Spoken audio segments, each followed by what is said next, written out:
Good morning my dear students to all of you. इस online study में आप सभी का स्वागत है। पिछले वीडियो में मैंने प्रोवाइड किया था class 7 English grammar chapter 4 the noun. पहला वीडियो पार्ट 1 आपके बीच में सेंड किया जा चुका है, आप उसे समझे होंगे। उसी का कुछ अभी बाकी रह गया है क्योंकि यह चैप्टर थोड़ा सा लंबा है, इसलिए इसका कई पार्ट करके हम आपके बीच में प्रोवाइड कर रहे हैं जिससे कि आपको समझने में परेशानी ना हो। तो चलिए आज हम देखते हैं चैप्टर का पार्ट 2। पार्ट 2 में क्या है उसको आपके बीच में हम प्रोवाइड करते हैं। तो नेक्स्ट टॉपिक है इसकी सिंगुलर नंबर से प्लूरल नंबर बनाने के नियम। सिंगुलर नंबर से प्लूरल नंबर बनाने के नियम यानी एक वचन से बहुवचन बनाने के नियम। कुछ ऐसे नियम हैं जिसका अध्ययन करना हमारे लिए खास होता है, बहुत बेहद जरूरी होता है। तो चलिए जो मोस्ट इंपॉर्टेंट है उसको मैंने राइट किया है। रूल नंबर फर्स्ट इसमें दिया है कि सिंगुलर नाउन में यस या ईएस लगाने से बहुवचन बन जाता है। सिंगुलर नंबर में यस या ईएस लगाने से बहुवचन बन जाता है। जैसा कि आप देख रहे हैं कि सिंगुलर नंबर में खास तौर से यह सिंपल साधारण वाक्यों में ऐसे होता है, शब्दों में, जो कि यस और ईएस लगा देने से वह प्लूरल बन जाता है, बहुवचन बन जाता है। जैसे एग्जांपल आपको बीच में दिखा रहे हैं, जैसे पेन। ये पेन जो है ये सिंगुलर है, लेकिन अगर इसके आगे हम एस ऐड कर दें तो यह प्लूरल बन जाएगा। क्या बन जाएगा? प्लूरल बन जाएगा। तो इसे आप ध्यान से देखिए। Book, books, rose, roses, trees, trees, girls, girls, etcetera. आप देख पा रहे हैं, समझ पा रहे हैं अच्छे तरीके से। अगर आपको डेफिनेशन से आप समझ में नहीं आता है तो एग्जाम्पल इतना दिया गया है कि एग्जाम्पल से भी आप अगर चाहें तो उसे समझ सकते हैं। ठीक है, अब रूल नंबर 2 हम देखते हैं कि रूल नंबर 2 क्या है। ये तो आपने समझ लिया। अब आपको ऐसे बहुत से वर्ड हैं जिनका आप अपने दिमाग में रखेंगे कि आखिरकार इस वर्ड का प्लूरल क्या होगा। ऐसे करेंगे तो आपको बेहद समझने में परेशानी नहीं होगी, अच्छे तरीके से आप समझ सकते हैं। दूसरा, वह नाउन जिसके अंत में वाई हो, जिसके अंत में वाई हो तथा वाई से पहले कोई कॉन्सोनेंट हो तो, कॉन्सोनेंट का मतलब समझ रहे हैं, व्यंजन। वाई से पहले कोई कॉन्सोनेंट हो तो उसे प्लूरल बनाते समय वाई को हटाकर आईएस लगा देते हैं। बात समझ में आ गई? एग्जाम्पल देख लेते हैं। यह एग्जाम्पल का क्या रहा है, यह रूल क्या कह रहा है कि कह रहा है कि जिसके अंत में, ऐसे नाउन जिसके अंत में वाई हो और वाई से पहले कोई कॉन्सोनेंट यानी व्यंजन हो। वावेल 5 होते हैं, 5 को छोड़ करके कॉन्सोनेंट 21 होते हैं, यानी वावेल को छोड़ करके कोई भी कॉन्सोनेंट अगर वाई से पहले हो तो वाई को हटा करके प्लूरल बनाते समय वाई को हटा करके वहां पे आईईएस लगा देते हैं, वह प्लूरल बन जाता है। बात समझ में आ गई? अगर एक एग्जाम्पल आप सभी को समझ में आ गया तो टोटल, चाहे वह आप 7th में है, अभी 8th में जाइए, 9th में जाइए, 10th में जाइए, यानी आपको जीवन पर्यंत यह आपके बीच में काम आएगा। ऐसा नहीं है कि सिर्फ यह 7 के लिए है, 7 में ही काम आएगा, इसके बाद इसका कोई उपयोग नहीं है। तो ये आप नहीं समझिएगा। कॉपीज यानी वाई को हटा करके आईएस लगा दिया गया है, यही इसका रूल है। बात समझ में आ गई? अब next, body, bodies, lady, ladies, etcetera, ऐसे बहुत ऐसे वर्ड हैं। ठीक है, अब रूल नंबर 3, कुछ ऐसे नाउन्स जिनके अंत में यफ या यफई हो, तब यफ या यफई को हटाकर VES लगा देते हैं। क्या लगा देते हैं? VES लगा देते हैं। एग्जाम्पल देख लेते हैं। कॉल्फ, कॉल्फ CALF, ये हो गया कॉल्फ।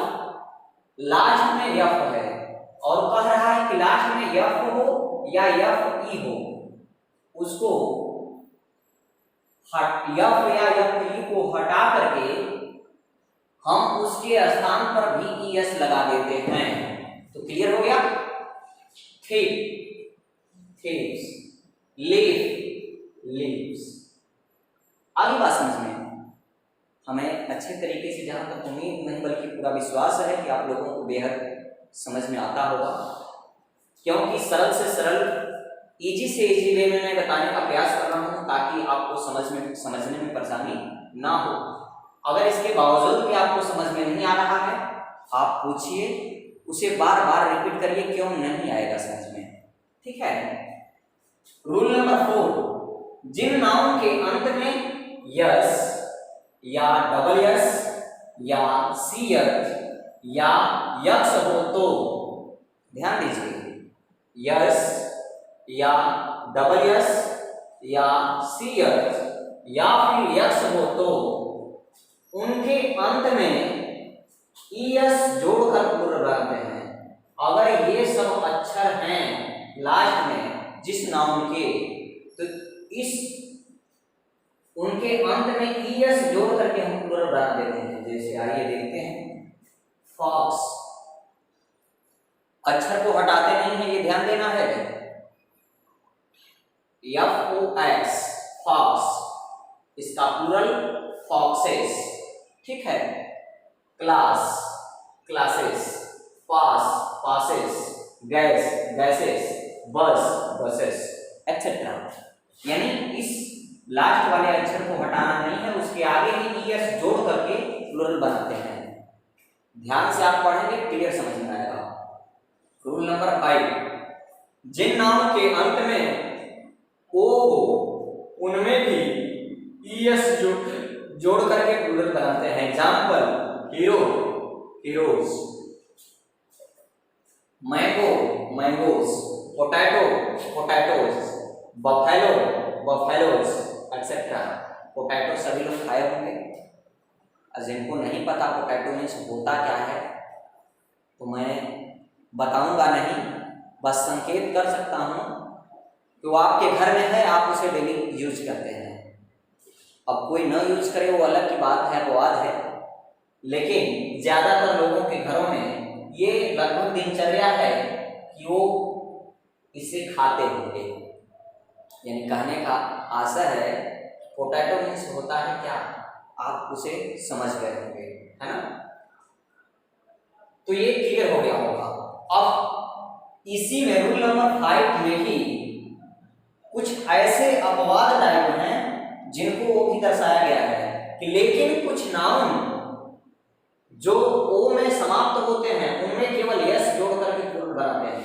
आपने यहाँ पे ES जोड़ा है ना, ऊपर वाले में आपने भी पढ़ा कि जिस अंत में ओ हो तो उनमें भी ES जोड़ करके प्लूरल बनाते हैं। लेकिन कुछ ऐसे वर्ड्स, कुछ ऐसे वर्ड हैं, शब्द हैं जिनमें केवल यस जोड़ करके ही प्लूरल बनाते हैं। जैसे फोटो, फोटोज, इसमें ES नहीं लगा है, सिर्फ यस, ध्यान देना है। Ratio, ratios, piano, pianos, bamboo, bamboos, etcetera. Clear हो गया। अब आगे हम बात करते हैं रूल नंबर 6 की। रूल नंबर 6, कुछ नाउन के प्लूरल बनाते समय, कुछ नाउन को कर लीजिए, ज्यादा आसान पड़ेगा, क्योंकि आप कुछ नाउन को प्लूरल बनाते समय उसके अंदर के वावेल को बदल देते हैं। उसके अंदर के वावेल को क्या करते हैं, बदल देते हैं। एग्जाम्पल, माउस, माइस, ठीक है। यहाँ पे यम ओ यू यस ही था, लेकिन इसका जब प्लूरल बनाया मैंने तो यम आई सी टी हो गया। यानी यह बिना पेटी का लोटा है कब किधर बदल जाएगा कोई गारंटी नहीं है। तो ये इसे ध्यान देना है आपको। फुट, फीट, यहाँ पे डबल ओ था, यहाँ पे डबल हो गया। कौन सा अक्षर किधर बदल जाएगा कोई गारंटी नहीं है। टूथ, टीथ, वुमेन, वुमेन, तो ये ध्यान देना है। अब अगला पॉइंट हम बात करते हैं कि अगला बिंदु क्या है, अगला पॉइंट क्या है इसका। तो हम अगली पॉइंट के बारे में बात करते हैं आपसे कि आखिरकार इसकी अगली पॉइंट क्या है। तो चलिए हम आगे देखते हैं कि इसकी अगली पॉइंट क्या है। चलिए स्टूडेंट, तो हम बात करते हैं रूल नंबर 7 की। ठीक है, ये रूल नंबर 7 की बात करते हैं। रूल नंबर 7 में क्या है कि कुछ नाउन में यस तथा वीएस दोनों का प्रयोग किया जाता है। कुछ नाउन्स में यस तथा वीएस दोनों का प्रयोग किया जाता है। एग्जाम्पल आपके बीच में दे रहे हैं, ड्वार्फ, ड्वार्फ्स, यानी यस लगा है। लेकिन अगर इसका प्लूरल, ये भी प्लूरल ही है, ये भी प्लूरल ही है। ध्यान दीजिएगा कि इन दोनों को प्लूरल ही बोलते हैं।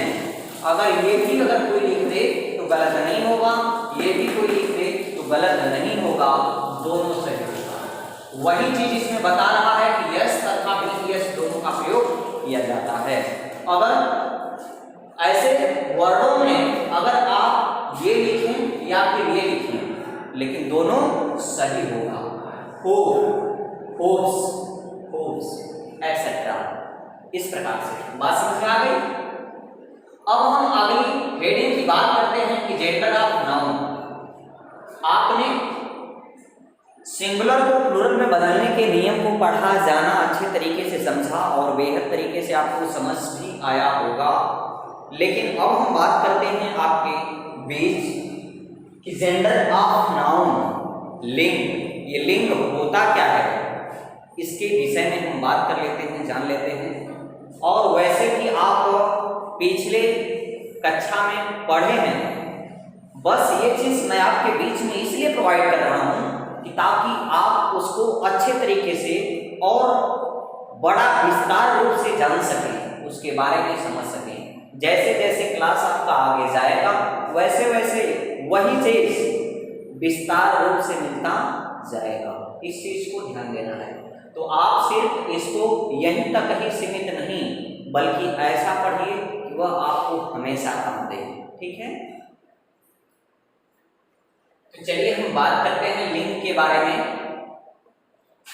यह किसी नाउन के विषय में यह बताता है कि वह नाउन पुरुष जाति का या स्त्री जाति का या फिर निर्जीव है।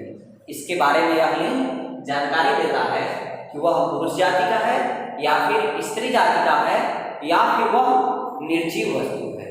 यह कैसा है, लिंग के माध्यम से ही हम समझ पाते हैं, जान पाते हैं। तो चलिए आगे देखते हैं। यह प्रकार कितने होते हैं इसके? यह 4 प्रकार के होते हैं।